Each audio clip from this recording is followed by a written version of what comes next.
Praise the Lord. இந்த காலவேளையிலும் மறுபடியும் உங்களை சந்திப்பதில் மிக்க மகிழ்ச்சி அடைகிறேன். இந்த நாளிலும் நான் ஒரு வேத வசனத்தை தியானிப்போம். 2 சங்கீதம் 11 வசனம். சங்கீதம் 2:11. பயத்துடனே கர்த்தரை சேவியுங்கள், நடுக்கத்துடனே களிகூருங்கள். இந்த சங்கீதத்தில் சங்கீதக்காரன் சொல்கிறார், பயத்துடனே கர்த்தரை சேவியுங்கள், நடுக்கத்துடனே களிகூருங்கள் என்பதாக. அப்படின்னா இன்றைக்கு ஆண்டவரை சேவிக்கிறதான நம்முடைய வாழ்க்கையில் ஒரு பயபக்தி மிக தேவையாய் காணப்படுகிறது. மல்கியாவெல்லாம் வாசிக்கும்போது குமாரன் தகப்பனையும் ஊழியக்காரன் எஜமானையும் கனம் பண்ணுகிறார்கள். நான் தகப்பனானா எனக்கு பயப்படும் பயம் எங்கே? நான் எஜமானன் ஆனால் எனக்கு உரிய கனம் எங்கே என்று ஆண்டவர் கேட்கிறார். பிரியமானவர்களே, இன்றைக்கு நாம் ஆண்டவரை ஆராதிக்கிறோம், ஆண்டவரை சேவிக்கிறோம். அவருக்குரிய மகிமையை நான் செலுத்தாமல் அவருக்கு பயப்படும் பயம் நம்முடைய வாழ்க்கையில் இல்லாமல் காணப்படுகிறது. நாம் ஏசாயா 6 1, 2, 3 வசனங்களை நான் வாசிக்கும்போது அங்கே சொல்லப்படுகிறது, உசியா ராஜா மரணமடைந்த அந்த வருஷத்தில் ஆண்டவர் உயரமும் உன்னதமான சிங்காசனம் மேல் வீற்றிருந்தார். சேராபீன்கள் அவருக்கு மேலாக நின்றார்கள். 2 செட்டைகளால் கால்களை மூடி, 2 செட்டைகளால் முகத்தை மூடி, 2 செட்டைகளால் பறந்து ஒருவரை ஒருவர் நோக்கி சேனைகளின் கர்த்தர் பரிசுத்தர் பரிசுத்தர் பரிசுத்தர் என்று கூப்பிட்டு சொன்னார்கள். அந்த இடத்துல நீங்கள் நிறுத்தி நிதானமாய் பார்ப்பீர்களானா, ஆண்டவர் உயரம் உன்னதமான சிங்காசனத்து மேல் உட்கார்ந்திருக்கிறார்.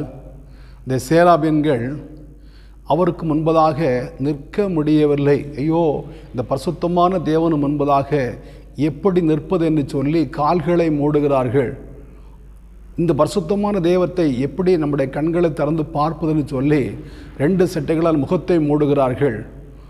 ஆண்டவருக்கு முன்பதாக அவர்கள் நின்று ஆராதிக்க முடியாதவர்களாக பறந்து கொண்டு சேனைகளின் கர்த்தர் பரிசுத்தர் பரிசுத்தர் பரிசுத்தர் என்று ஒருவரை ஒருவர் கூப்பிட்டு சொல்கிறார்கள். அந்த இடத்துல அந்த சேராபீன்கள் ஒருவரை ஒருவர் பேசிக்கொள்கிறார்கள். நீ தயவுசெய்து நின்று விடாதே, தயவுசெய்து உடைய கண்களை திறந்து பார்த்துடாதே, அவர் பரிசுத்தமுள்ள தேவன், சேனைகளின் கர்த்தர் பரிசுத்தர் பரிசுத்தர் பரிசுத்தர், பூமி அனைத்தும் அவருடைய மகிமையால் நிறைந்திருக்கிறது என்று கூப்பிட்டு சொன்னார்கள். கூப்பிட்டு சொல்லுகிறவருடைய சத்தத்தினாலே தேவாலயம் புகையினால் நிறைந்தது என்று வேதத்தில் வாசிக்கிறோம். அப்போது இந்த சேராபீன்கள் கூட ஆண்டவர் முன்பதாக அவ்வளோ பயபக்தியோடு பரிசுத்தத்தோடு ஆண்டவரை ஆராதிக்கிறது, சேனைகளின் கர்த்தர் பரிசுத்தர் என்று சொல்லி ஆர்ப்பரிக்கிறார்கள். இன்றைக்கு நாம் தேவ சமூகத்தில் எவ்வளோ பயபக்தி உள்ளவர்களாய் காணப்படுகிறோம்? நாம் ஆண்டவரை ஆராதிக்கிறதான ஆராதனையில் ஆண்டவர் பிரியப்படுகிறவராக இருக்கிறாரா? நாம் ஆண்டவருடைய சமூகத்தில் எப்படி காணப்படுகிறோம்? சேராபீன்கள் கண்களை திறந்து பார்க்க அவர் பரிசுத்தமுள்ள தேவன், நாங்கள் தகுதியில்லைன்னு சொல்லி கண்களை மூடுகிறார்கள். இன்றைக்கி நாம் ஆண்டவருடைய சமூகத்தில் ஆராதிக்கும் போது கண்களை திறந்து வைத்து வேடிக்கை பார்த்து ஆண்டவரை ஆராதிக்கிறவர்களை பரியாசம் பண்ணி மாறி மாறி பேசி கொண்டு இருக்கிறோம். அன்றைக்கு சேராபீன்கள் ஒருவரை ஒருவர் பார்த்து பேசுகிறது, சேனைகளின் கர்த்தர் பரிசுத்தர், தயவுசெய்து அவருக்கு முன்பதாக பயபக்தியோடு இரு, அவர் பரிசுத்தர் பரிசுத்தர் பரிசுத்தர் என்று. இன்றைக்கு நாம் பக்கத்தில் இருக்கிறவங்க மாறி மாறி பேசிகிட்டு இருக்கிறோம். எதை பேசுகிறோம்? யாரோ ஒருவர் ஆராதிக்கிறதை பார்த்து பரியாசம் பண்ணுகிறோம், யாரோ ஒருவர் பாடுகிறதை பார்த்து நம்ம பரியாசம் பண்ணுகிறோம். நாம் பாடுகிறதும் இல்லை, நாம் ஆண்டவரை ஆராதிக்கிறதும் இல்லை, மற்றவர்களை பரியாசம் பண்ணுகிறவர்களாய் காணப்படுகிறோம். அன்றைக்கு சேராபீன்கள் மாறி மாறி ஒருவர் பார்த்து பேசினது அவர் பரிசுத்தர் பரிசுத்தர் என்று. இன்றைக்கு நாம் ஒருவர் எதை பேசி கொண்டிருக்கிறோம்? ஊரு கதை பேசுகிறோம், உலகத்து கதை பேசுகிறோம், ஆலயத்தில் இருக்கிறதான குறைபாடுகளை எடுத்து சொல்லி கொண்டிருக்கிறோம்.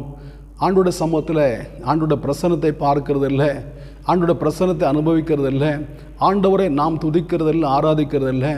இன்றைக்கு அநேகர் ஆண்டோட சமூகத்தில் வருகிறது பொழுதுபோக்குக்காக வருகிறார்கள், நேரப்போக்குக்காக வருகிறார்கள், சிலர் கடமைக்காக வருகிறார்கள், சிலர் வருகிறது தங்கள் ஆடை ஆபரணங்களை மற்றவர்களுக்கு காட்டுவதற்காக வருகிறார்கள். உண்மையோடு உத்தரவாதத்தோடு உண்மை மனதோடு எத்தனை பேர் நாம் ஆண்டோட சமூகத்தில் ஆண்டவரை ஆராதிக்க வருகிறோம்?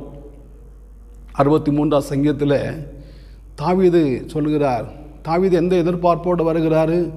பரிசுத்த ஸ்தலத்தில் உம்மை பார்க்க ஆசையாக இருந்து உம்முடைய வல்லமையும் மகிமையும் கண்டேன். இப்படியே பரிசுத்த ஸ்தலத்தில் உம்மை பார்க்க ஆசையாக இருந்தேன் என்று அவர் சொல்லுகிறாரு.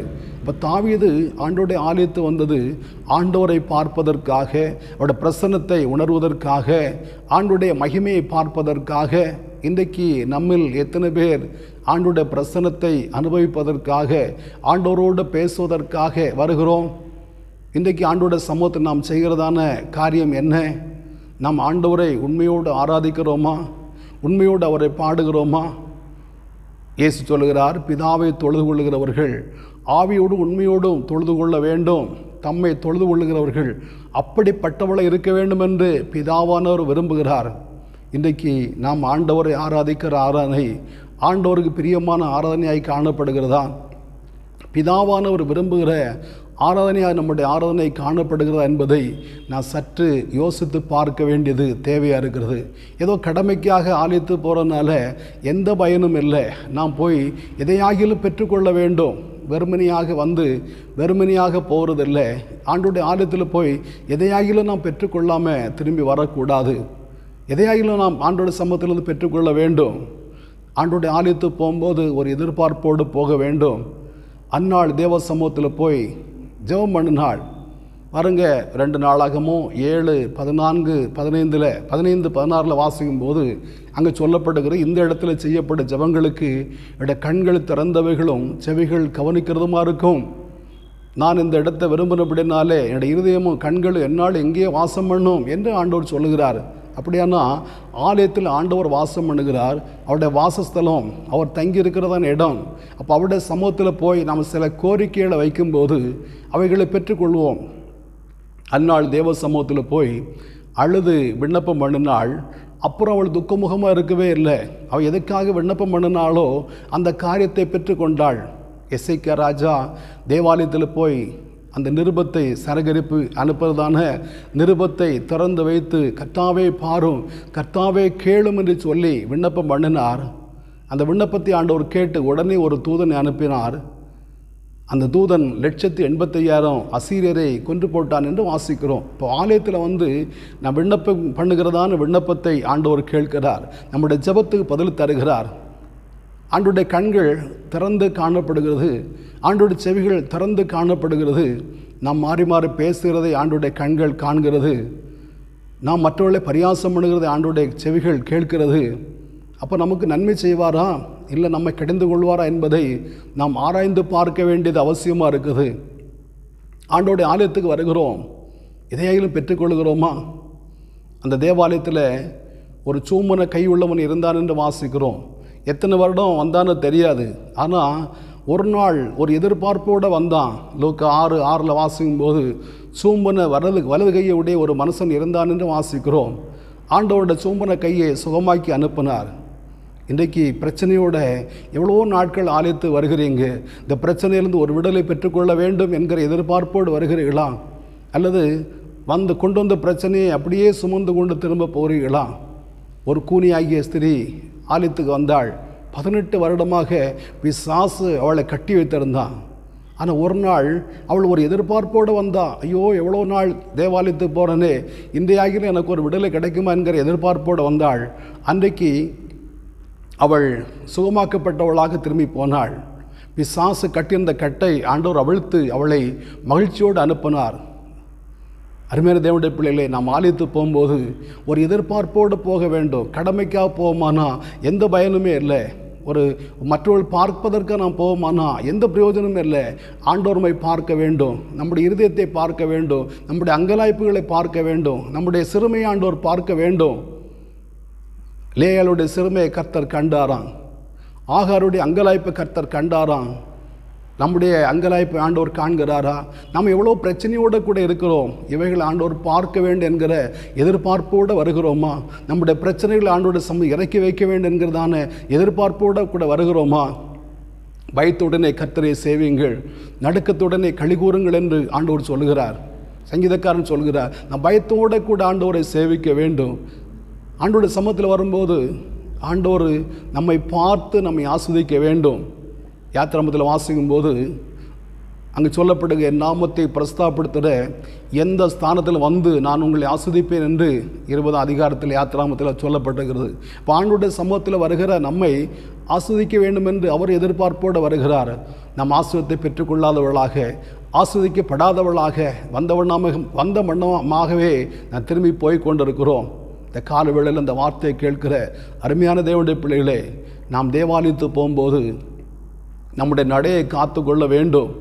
பிரசங்கி 5 அதிகாரத்தில் சாலமன் சொல்லும்போது, நீ தேவ சமூகத்தில் துணிகரமாய் வாய் திறந்து பேசாதே, தேவன் வானத்தில் இருக்கிறார், நீ பூமியில் இருக்கிறாய், இந்த வார்த்தை சுருக்கமாக இருப்பதாக என்று சொல்லப்படுகிறது. நம் ஆலயத்தில் வந்து சக விசுவாசிகளை, நம்மோட கூட ஆராதிக்கிறவர்களை எவ்வளவாய் கிண்டல் பண்ணுறோம். யோசித்து பாருங்கள்.